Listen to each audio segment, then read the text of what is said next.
Pija, kapetanka, let je prebit, žal s kar konkretnim porazom.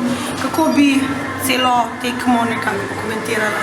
Ja, sploh je težko reči. Mislim, da smo začeli, kljub temu, da smo imeli neke ambicije, začeli v nekem krču. Ne vem zakaj, ne vem, kje se je to pojavilo. Mogoče nas je malo povozila nervoza, v glavnem v zadnji tretjini smo dokazali, da lahko igramo. Nažalost se nam danes ni šlo.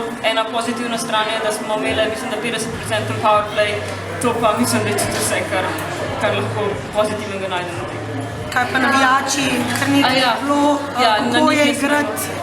Ja, na njih seveda ne smemo pozabiti, bilo je zelo dobro, ne vem, če si sploh kakšna punca doživela to že prej. Toliko publike, toliko domače spodbude, verjetno staršev, prijateljev, tako da je bilo zelo dobro igrati in jih slišati. Noč bo kratka, jutri tekma s Hrvaško, nekako pričakujemo, da bo to ena od najbolj pomembnih. Kako se zdaj to pripraviti, kako opraviti s tem danes, kaj za jutri? Ja, seveda, treba se je zdaj, takoj, ko je tekme konc, malo je treba razmisliti o tem, kaj se je zgodilo.